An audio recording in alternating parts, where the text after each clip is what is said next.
Okay, guys, welcome back.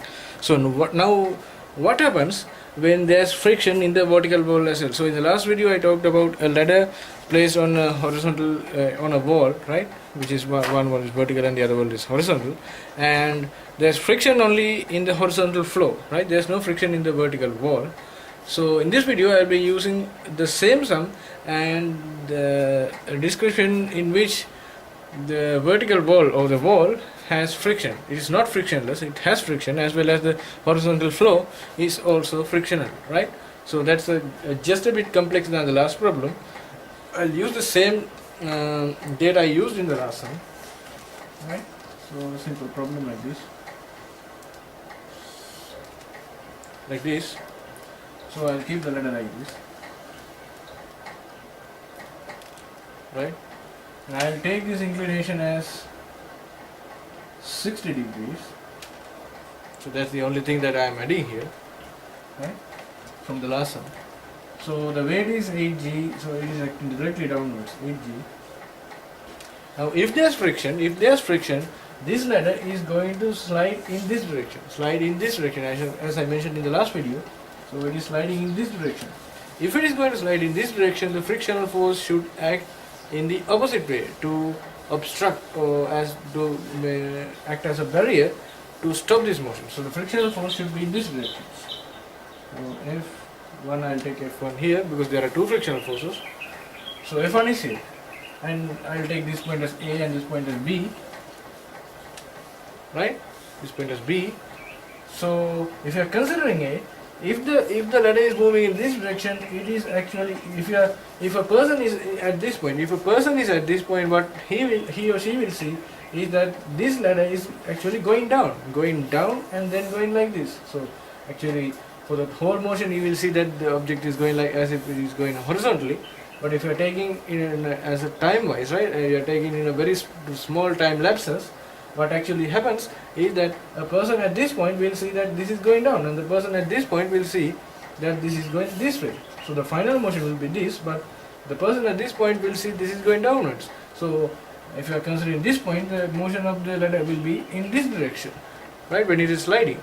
So if the motion of this ladder is in this direction, the frictional force which is acting so as to obstruct or acting as a barrier to stop this motion, it should be acting in the opposite direction. So the frictional force is in this direction. I'll take it as F2, right?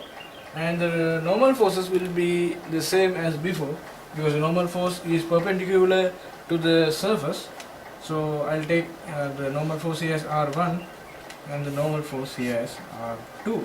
So these two forces F2 and R2 are perpendicular, and F1 and R1 are perpendicular, and AG is perpendicular to the horizontal flow, right? So these are the forces. The only difference is that if there's friction in this wall, there will be a frictional force acting in this direction. So that's the only difference between the last sum and this sum. So what we will find is the value of F1 and F2, right? F1 and F2. I'll take the value of mu here to be 0.6 and the value of mu here to be 0.4. Right, 0.6 and 0.4. Alright, so what you can say is at the limiting moment you can put F equals mu r to this problem, right? So what you can say is that F1 is equal to mu r1, I'll take mu 1 r1. So F1 is equal to mu 1 has been given as 0.4 r1. So this is the first equation, right? First equation. So at this point at A, so this is at B, right? This is at B. At A, I can say F2 equals mu R2, right? So F2 is equal to mu 2, sorry, this is mu 2, right? Mu 2 has been given as 0.6 times R2. So this is equation number 2. So if you can find the value of R1 and R2, you can easily find the value of F1 and F2. So the goal of this problem is to find the value of F1 and F2. So to find F1 and F2, we have to find the value of R1 and R2. So what we actually do is to first find the value of R1 and R2. Alright. So if you are given this length as 2A, or I'll take 2 meters, right? 2 meters. 2 meters, this is not 20, right? So 2 meters. Length of AB is 2 meters. So we have to find, I'll first find the value of R1. So what I can do is that now if I am now considering this object's equilibrium, considering this system's equilibrium or the object or the ladder's equilibrium, what I can say is that the total horizontal forces will be 0 and the total vertical forces will be 0. If I take the total horizontal forces, I will get R2 and F1. I don't know the value of F1 as well as I don't know the value of R2. And if I take the vertical forces, I don't know the value of F2, F1, but I know the value of 8G, but sorry, this is R1, right? I don't know the value of R1 and F2, right? This is R1 and F2. So what I can do now, I can say that as in the last problem, that R1 is equal to 8G because there is a frictional force acting in this direction. This can't be 0 because this wall is now frictional, not frictionless. So if this wall is frictional, F2 will not be equal to 0, so R1 will not be equal to 8G. So if you know the value of F2, we can find R1 easily. But we don't know any of these values. We don't know F1, R1, F2 and R2. So equalizing, calculating the total net force in any direction, either whether it is horizontal or vertical, and equalizing it to 0 is completely useless, right? So the only option that is available, or the only option that is that can be used, is taking the moment around some point. So if you are going to take the moment around some point, you want to take the moment so as to minimize the number of constituents and make the equation as easy as possible to write as well as to solve. Alright. So what I can do, if I want to find the value of R1, what I will do is I will take the moment around point A considering the object's equilibrium. Alright. So the moment around point A, if the object is in equilibrium, the moment around point A should be moment around any point, not A or not B or not anywhere. The moment around any point should be 0 because if there is some moment around some point, the object will either rotate or move in translational motion. So what actually happens is that if this object is equilibrium, moment around any point is 0, so the moment around A is also 0. So if the moment around A is 0, I can take the moment. So I have taken the positive moment this side, right? Positive moment as clockwise, right? So what actually happens is when I am taking the moment around A, I will not get the value of F2 and R2 because there is no perpendicular distance from F2 and R2 to A. So I will get the only value of F1, R1 and 8G. So F1, I can say F1 is equal to 0.4 R1 from equation 1, and then I can find the value of R1, right? So this is R1, right? This is R1. This has been given as 2 meters. AB, this is 2 meters. So this is the perpendicular distance. If you are taking this is R1, this is the perpendicular distance, right? I will take this point as C, and I think this point as D, right? This point as D and this point as C. So for R1, the perpendicular distance is BC, right? BC. So that is positive because R1 is, we are going to take the R1 is negative, right? R1 is negative because R1 makes a moment in this direction. I am going to take the positive moment in this direction, so R1 will be negative. And so R1, so the perpendicular distance is BC.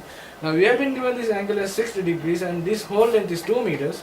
From the cosine relation, you can say this length is 2 cos 60. So if this is 2 cos 60, it is equal to 2 times cos 60 is half, so that is 1. So BC will be 1.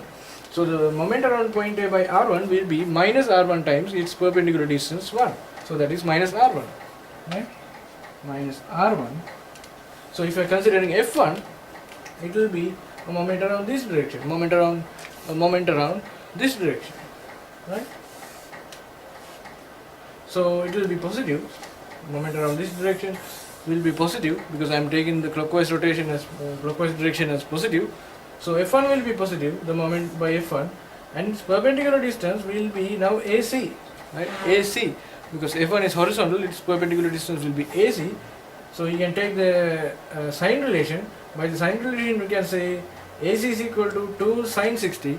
So sine 60 is equal to root 3 by 2. So AC will be equal to 2 times root 3 by 2, which is root 3.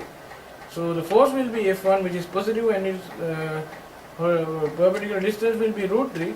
So the moment by F1 around point A will be plus root 3 times F1. Plus root 3 times F1 is equal to now 0. Right? Is equal to 0. So what you can say is that you can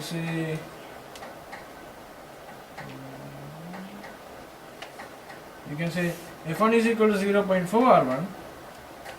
So this is minus R1 plus root 3 times 0.4 R1 is equal to 0. Right? So what actually happens is that now R1 should be 0. Oh sir, this is not 0, right? This is not only 0 because there is a moment by AG as well, right? Sorry, I can count that. You can add that.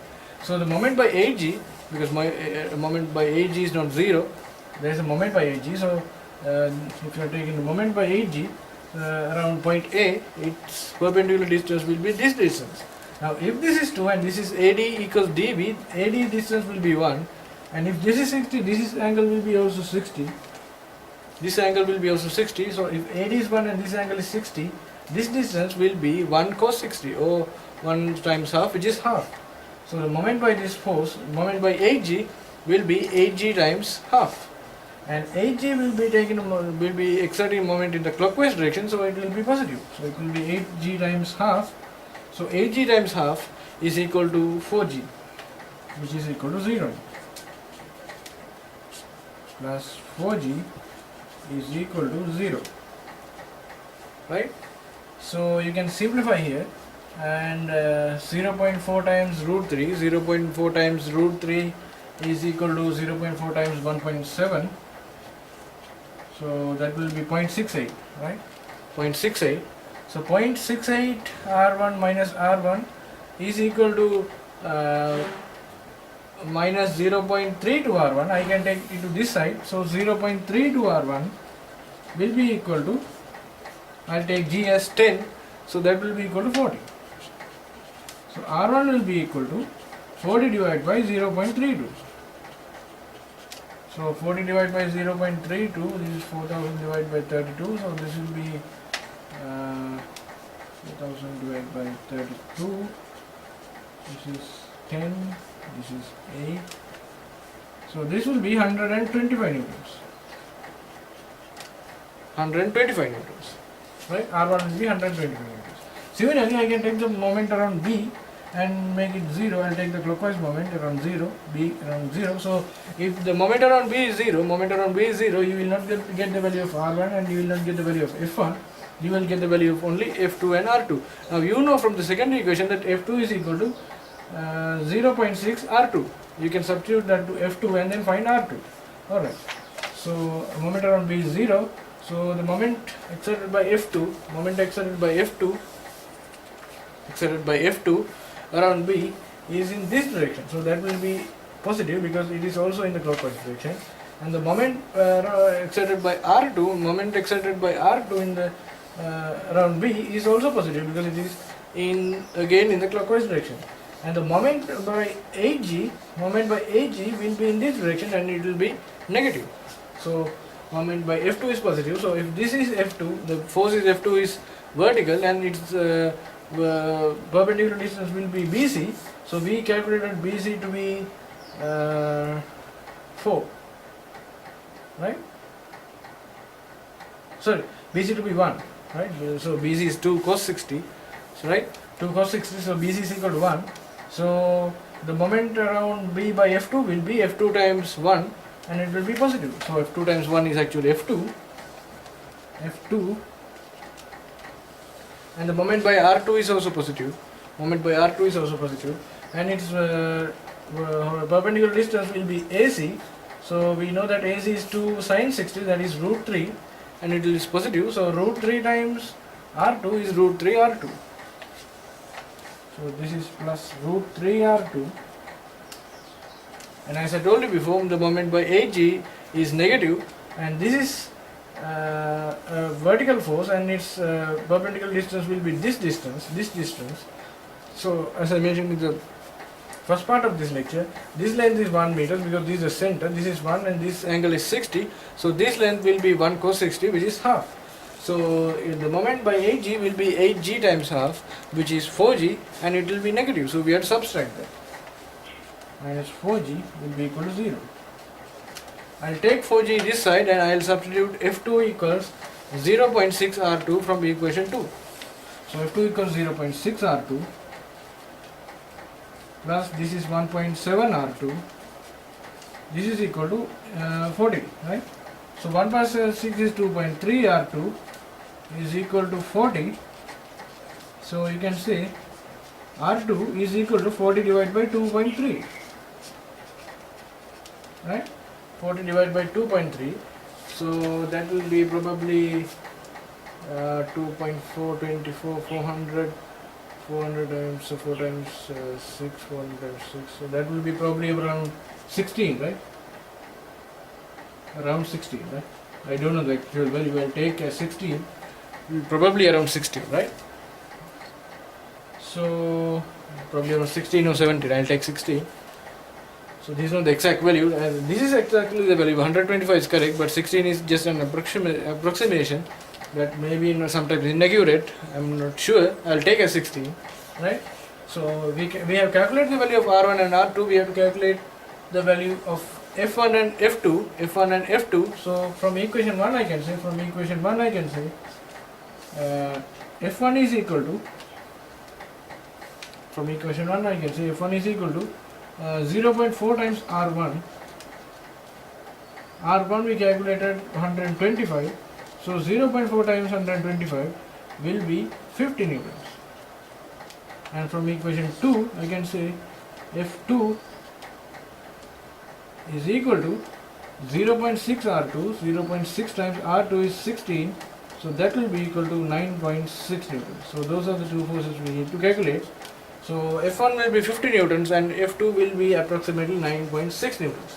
Alright, so that is the theory behind as to how we can calculate the frictional forces when you are given some problem like this. So I hope you learned some information from this video. So thanks for watching this video, and I will meet you with another concept on mechanics from the next video. See you then.